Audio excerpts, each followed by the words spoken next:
My name is Hannah. I am 31 years old. I have never been much of a romantic, but I still believed that one day I would meet someone who would not break my heart. I just never thought that meeting would become the beginning of the biggest betrayal of my life. I met Zach by accident, in a bookstore, where he was arguing with the clerk about whether George Orwell was a dystopian writer or simply a realist. I could not help myself and joined the conversation. We laughed, and 10 minutes later, he asked me out for coffee.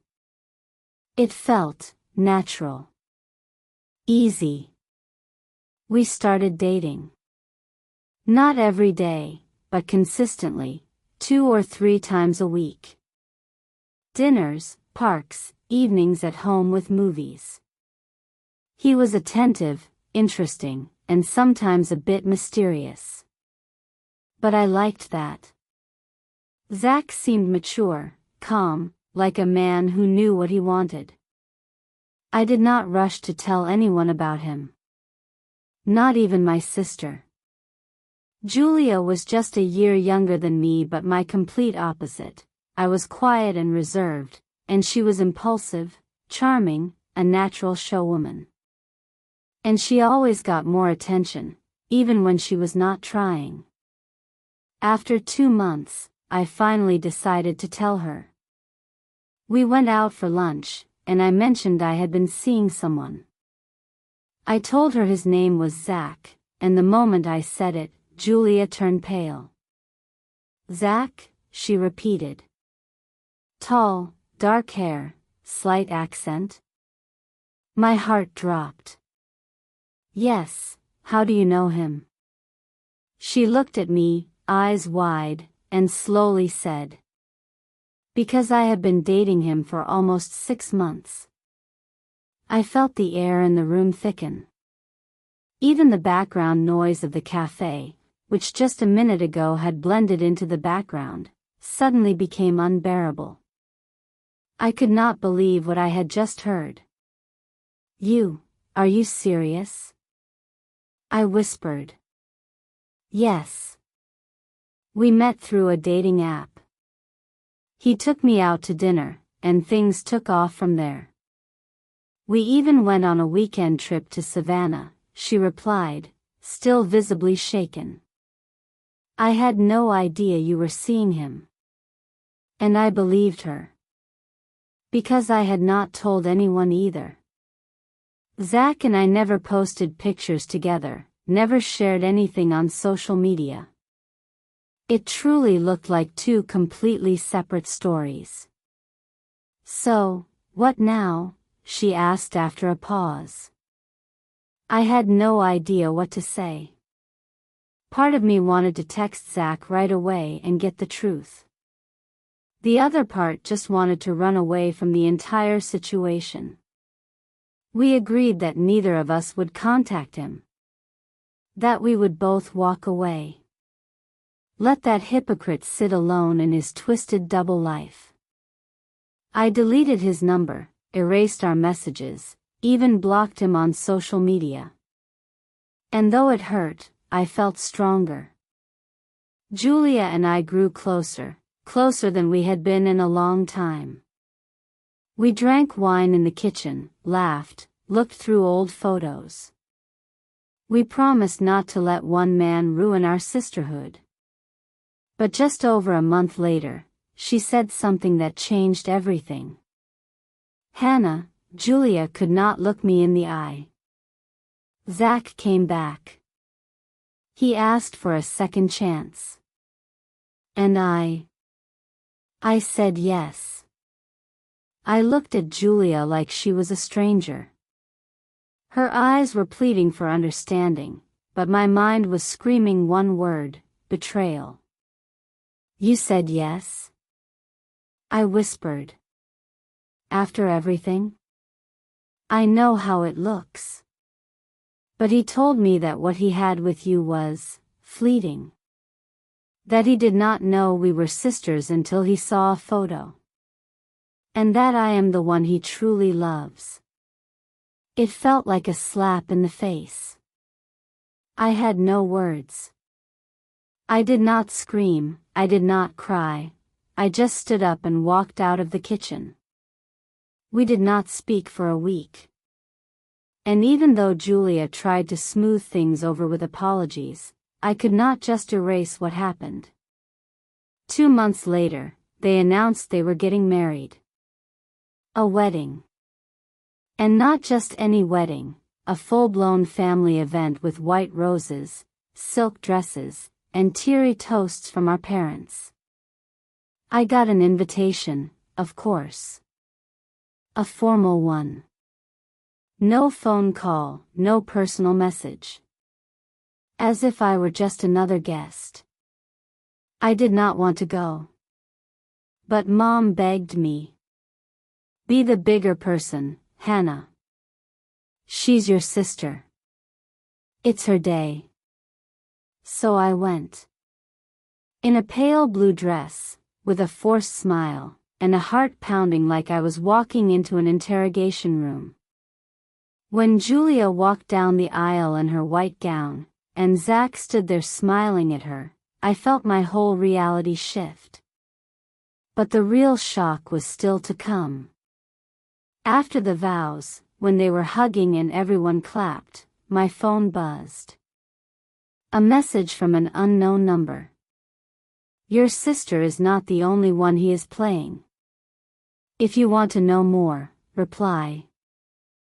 I stood among the guests, everyone around me was laughing, congratulating the newlyweds, raising glasses of champagne, and I just stared at my phone screen. The message was short, but it cut deeper than all of Julia's words about love. Someone had been watching. Someone knew. But who? I stepped outside under the excuse of taking a call and replied. Who are you? The answer came a minute later. Someone who also believed Zach. I was in a relationship with him. At the same time as your sister. I felt sick. I sat down on a bench, eyes fixed on the screen. This had to be a dream. Another woman? Another one? Why are you telling me this? I typed. Because you are not just some random girl. And because he made a fool out of me too. You deserve to know who your sister married. Do you have proof? A few seconds later, a photo appeared. A screenshot of a chat. He had written to her.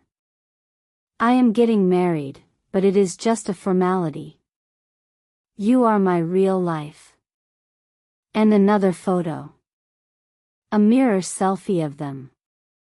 He was wearing the same t-shirt he had on during the wedding rehearsal. I was shaking. I had no doubt, it was recent. Recent texts. Recent meetups. A minute later, another message. Meet me.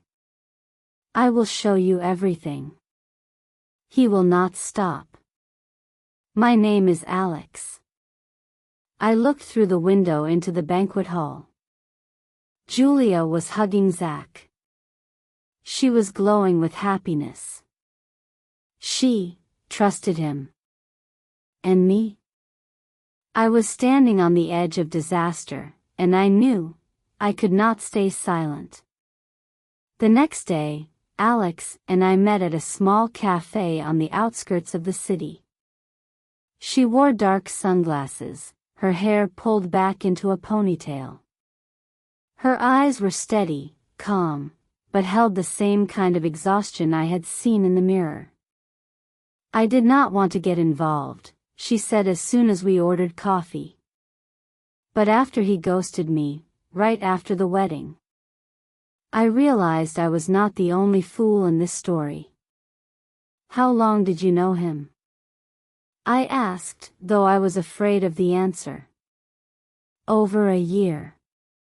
We met through a dating app. He told me right away he was single, but going through a tough time. We started seeing each other regularly. Then he started disappearing for a week, sometimes two. I thought it was work. Then I found out he was getting married. You knew it was my sister? I found out after seeing photos on social media. And then I remembered he once mentioned your name. He said, Jade is too emotional.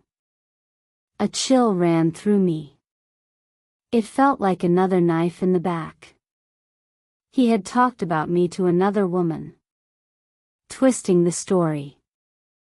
Making excuses. Blaming everything on me.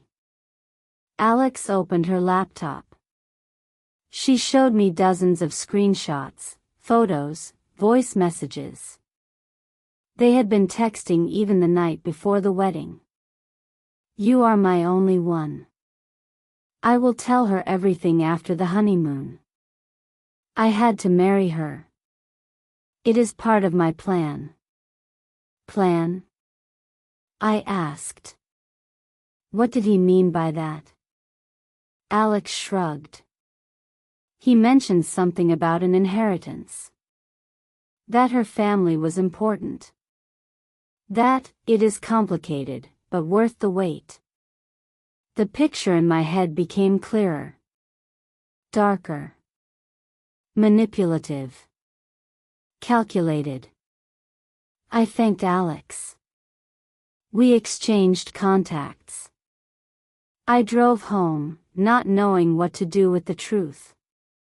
But one thing I knew for sure, I could not stay silent anymore. The next morning, I drove to Julia's place. I did not tell her ahead of time. I knew that if I warned her, she would find a reason to avoid me. I just showed up at her doorstep. Jade? Is something wrong? We need to talk, I said seriously. And no, not over the phone. Just come outside for a few minutes. She looked surprised but nodded and followed me into the garden. We sat on the bench next to the flower bed we had planted together as kids. Symbolic. This is going to be a hard conversation, I began. But please, let me finish before you say anything. She tensed up but did not interrupt. I told her everything. About Alex. About their relationship. About the messages. About what Zach said regarding a plan and the inheritance. I even showed her parts of the messages Alex had let me save. This is absurd, she said after a pause. He would never. He loves me. He said the exact same thing to Alex. The night before the wedding. Word for word, Julia.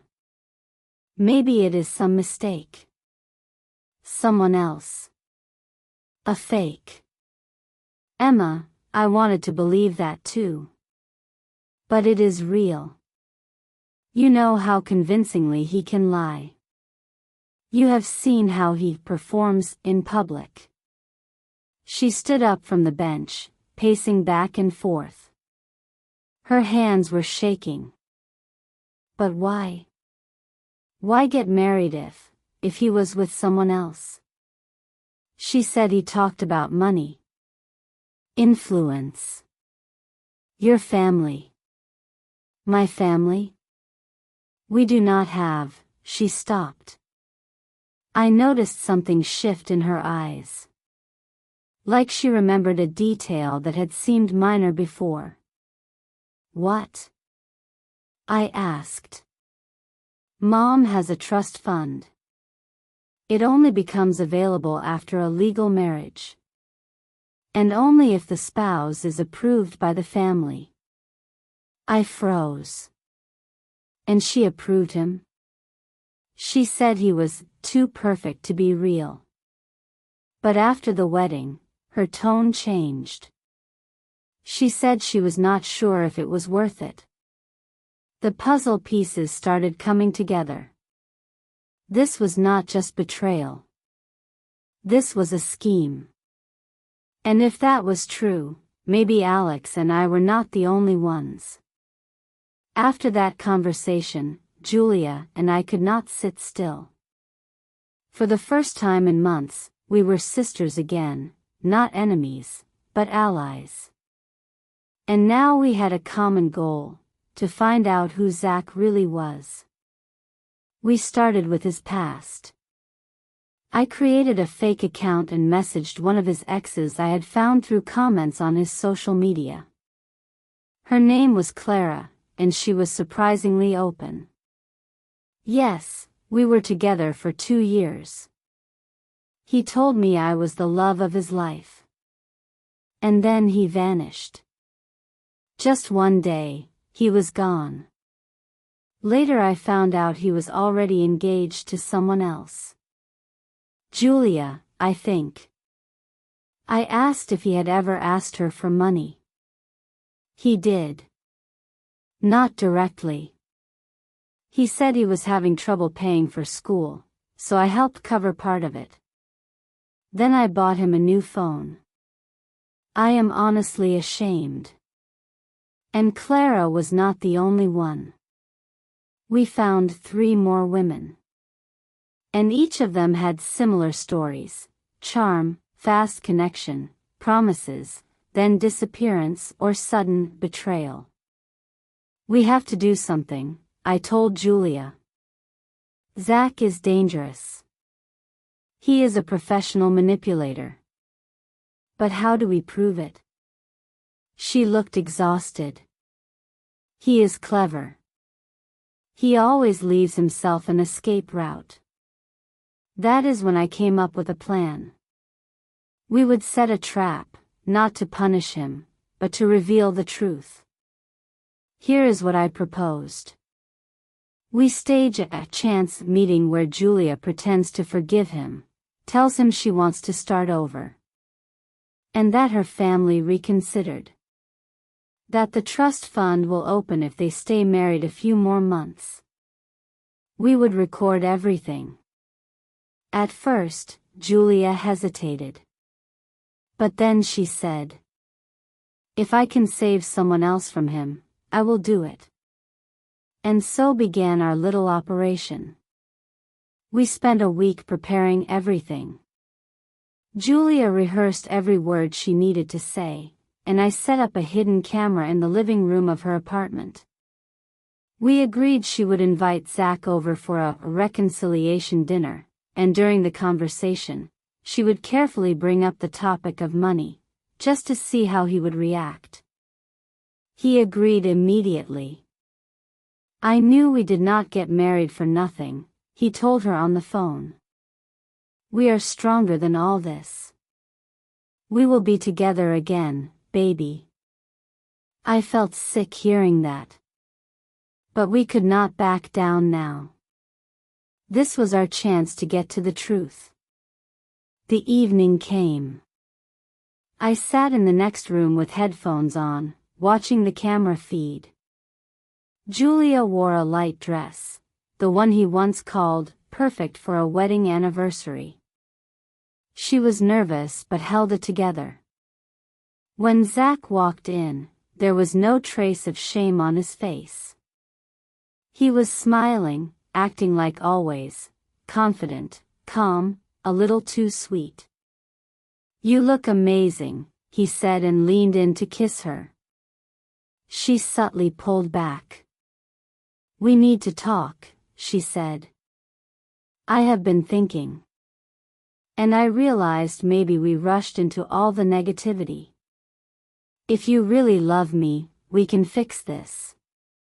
He sat down. His eyes lit up. "You have no idea how long I have waited to hear that, Julia. We are meant to be together. I will do anything to make things like they used to be. So will I. By the way, remember when I told you there was only a little left in my trust?" she said calmly, though her fingers were trembling. That is not exactly true. Actually, if we stay officially married for 6 more months, a new portion unlocks. We are talking about a significant amount. His face changed. Just a little, but I saw it. His smile grew wider. His voice became even softer. Julia. I have always said I do not care about money. But of course, we deserve that. Together. What matters most is us. He took the bait. Completely.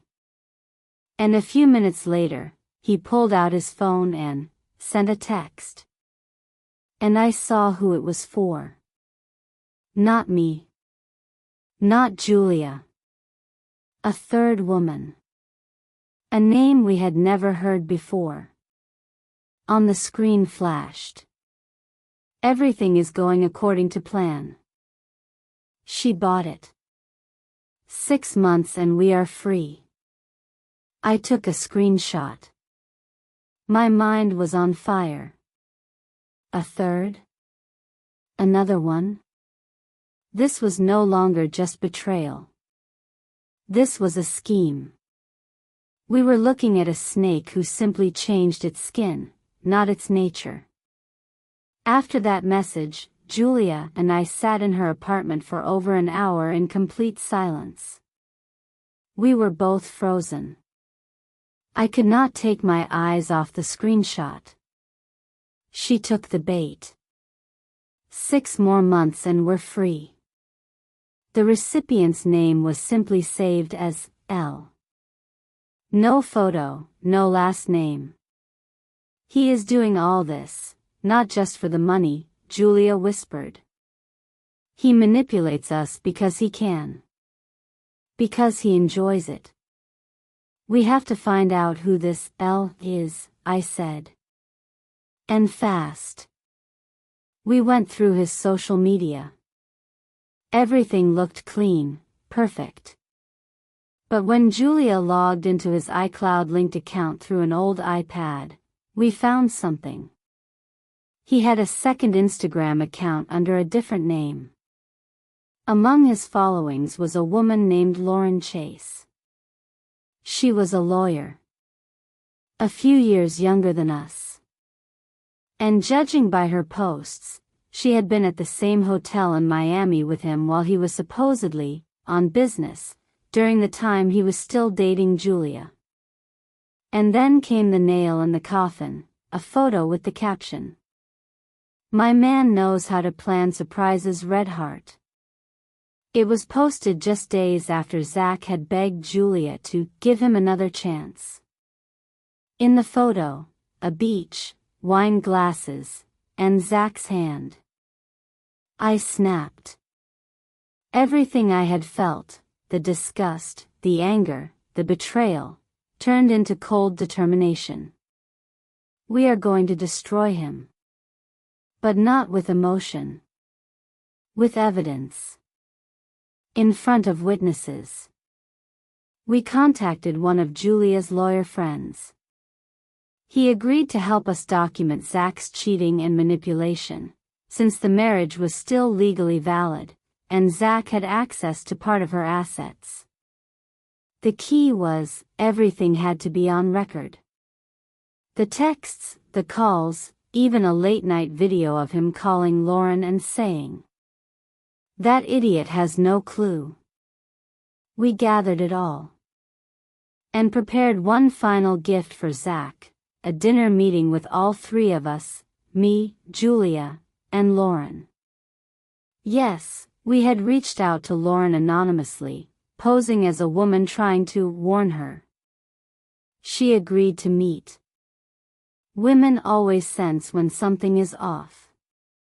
And Zach, thinking he was walking into a romantic night with his love, had no idea what awaited him.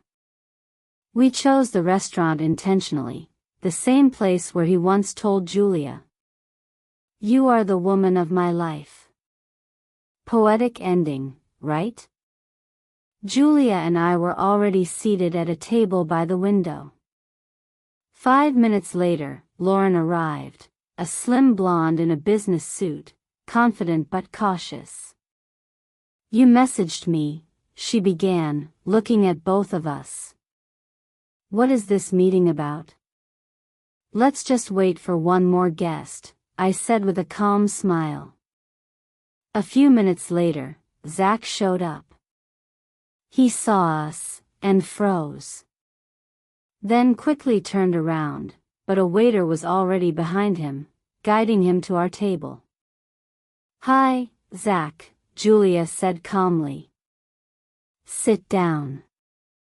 "What is this circus?" he muttered, but he sat anyway. "This is not a circus," I replied. "It is a premiere. And unfortunately, you are the star. But not of a romantic drama, of a thriller." Lauren looked from me to him, then to Julia. "Wait, you both?" "Yes," I said. "And you too. Just not in the way you think." We handed her a tablet with all the screenshots, call logs, photos from all his business trips. Her hands trembled slightly. She flipped through the files silently, but her expression changed with each image, from surprise, to rage, to disgust. "You're disgusting," she whispered to Zach. "You said I was the only one." "Lauren, this is all, not what it." "Shut your mouth," she cut him off. "I have heard enough." She stood up and walked away. Zach sat there, pale. "You have a choice," Julia said. "Either we hand this to the lawyers, and you lose everything, or you sign the divorce with no claim to any assets. Your move. And forget the way to both of us," I added. "Forever." He said nothing. Just sat there, humiliated, broken. Like a character who could not survive the plot twist in his own story. A year has passed. Julia finally finalized the divorce. She started a new life, learned to value herself not through a man, but through her own eyes.